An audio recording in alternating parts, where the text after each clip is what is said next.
All right, Thanksgiving Day is in the books, which means, as always, we can look over the steering wheel and take a look at the rest of Week 13 and what is at stake. The National Football League took a bye week from the bye weeks. No bye weeks on Thanksgiving weekend. Everybody's got to play football, and we've already seen 6 games, including one on Black Friday. On top of it, so let's go to it. Mike Del Tufo, give me some music for it. Let's give me some music for it. It's that time of year.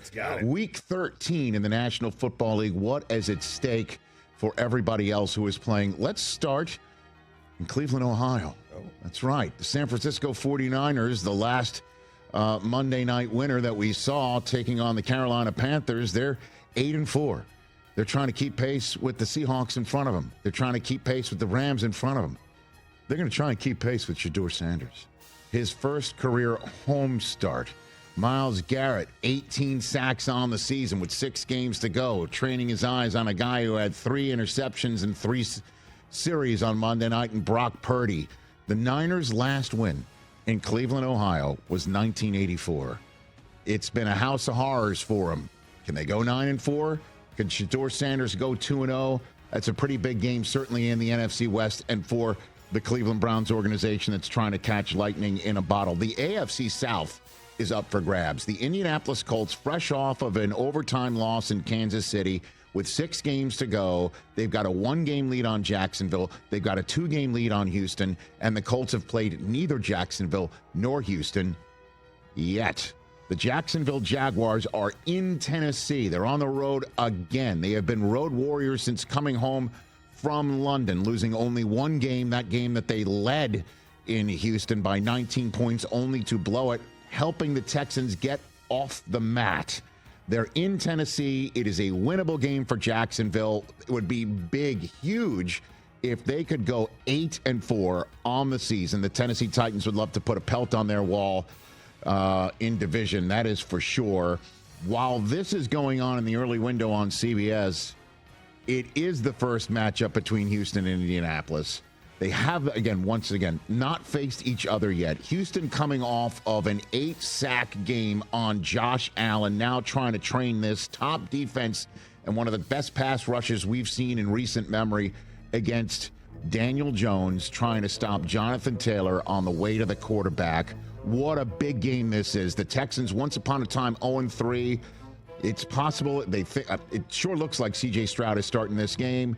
And then the Colts need a bounce back. They've lost 2 of 3. Their only win was that win in Berlin against an Atlanta team that Jonathan Taylor personally handled in overtime. So the Colts could go a long way in telling the Texans, not this year. Or the AFC South could be completely wide open by the end of the weekend. That is a pretty darn big football game. The NFC South, once again, Tampa. Is Baker Mayfield going to make this start with a sprained AC joint in his non-throwing shoulder? Is Bucky Irving finally coming back? Is this team that once upon a time seemingly running away with this division because they beat Atlanta to start the season, and Atlanta was supposedly the only team that could come close to winning this division? Can that Buccaneers team put their foot in the ground against an Arizona team that is beatable but does have a lot going for it on offense now that Jake Brisket, Jacoby Brissett is finding Michael Wilson all over the place? It's one of these games that's of interest, to say the least, in Tampa.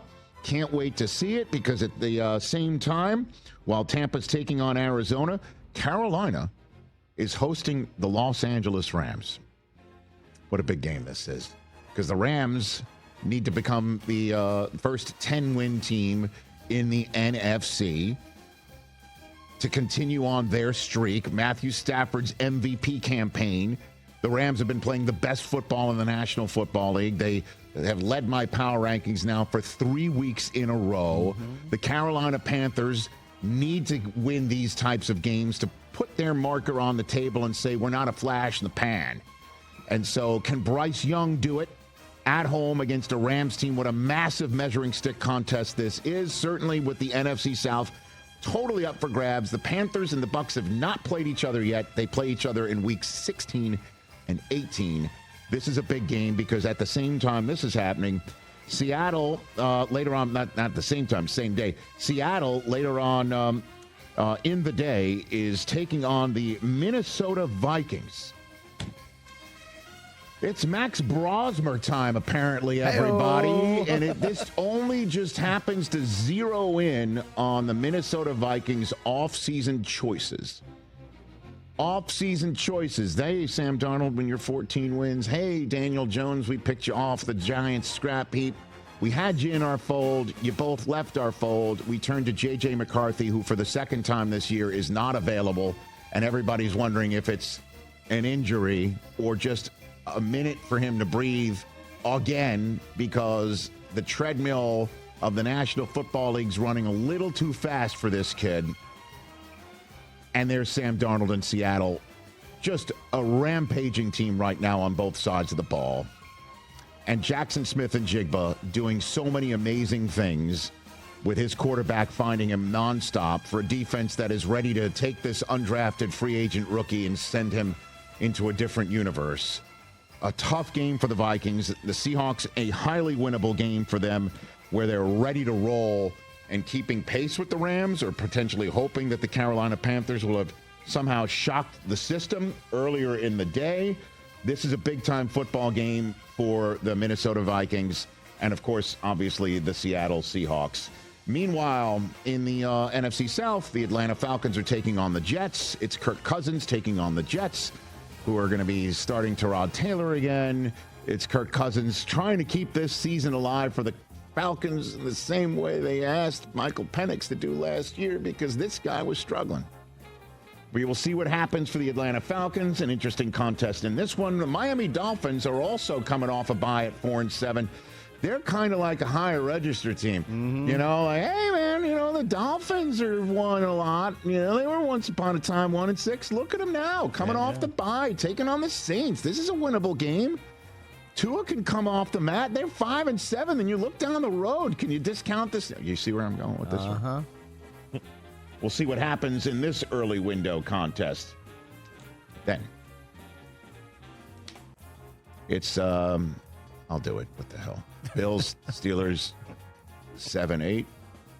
It's 6-7. I don't know. It's 6-7. One has 6 wins. One has 7 seed. wins. Well, actually, the Steelers have 6. Boy, that pisses off my kids greatly whenever I do kids that. like, Dad, don't stop doing that. Oh, my Stop God. doing it. Bills, Steelers. Bills in the 7th spot, Steelers in the 8th spot. We're keenly having our eyes peeled on Aaron Rodgers' left wrist. What is going on there? The Bills coming off of a mini bye, 8 sacks of Josh Allen. They're up, beating the Chiefs, then they're down, laying an egg in Miami. They're up, 40 burgering the Bucks, and then they're down, losing in Houston, not being able to protect their quarterback. Is Keon Coleman finally out of the doghouse? What does he need to do to get out of the doghouse? Because they need that dog in their house, or at least in the house of the Steelers this weekend. DK Metcalf. You know what I mean? And DK, listen, I don't know if he's seeing what's happening with George Pickens, but the bottom line is both teams need to win this football game. Late window on CBS. It is a massive contest. Absolutely massive. And then you've got a Sunday night game where the Denver Broncos are coming off of their bye. Earlier in the day, they'll be seeing the Los Angeles Chargers taking on the Las Vegas Raiders and their new offensive coordinator in Greg Olsen. They already have a new special teams coordinator from a few weeks ago. And the Broncos trying to join the Patriots in the double-digit win category, with the Commanders team coming off of their bye, just like the Broncos are, but the 12th overall pick from last year's draft has been matriculating whenever he can. And Jaden Daniels, we're wondering if he's going to make this start on Sunday Night Football for a Commanders team that has lost 6 in a row, a Broncos team that has won 8 in a row. The result is staring you right in the face, but can the Commanders surprise? The Chiefs will be hoping that's the case. That is for darn sure. And the same thing with the Los Angeles Chargers coming off of their bye. They have been sitting on that stink bomb of a loss in Jacksonville for damn near 2 weeks. Jim trying to get the Chargers to 8 wins against a Raiders team that is ready to be plucked.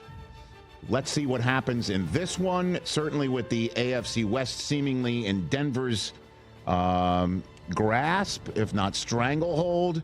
This is a big contest. And then Monday Night Football to wrap it all up. Christopher. Let's go, baby. Can the new? I can't believe I'm saying this into a microphone, but I'm saying it.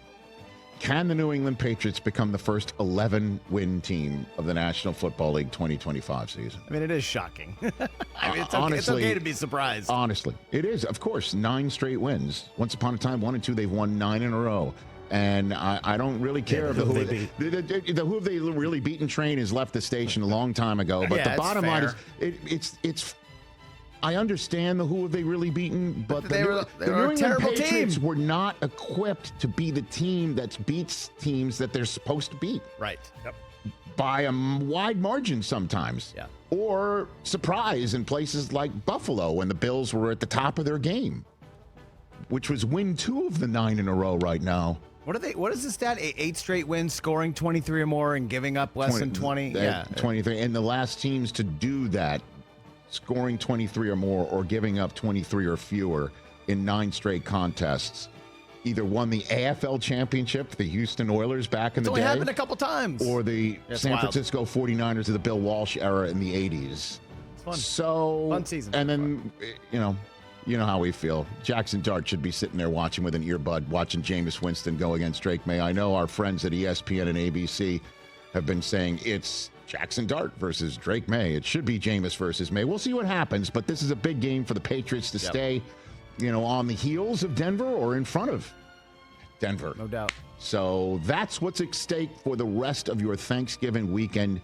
in the National Football League right here on The Rich Eisen Show. Hey, you made it all the way to the end. Thanks for that. Check us out every single day streaming live on Disney Plus and the ESPN app 12 to 3 Eastern.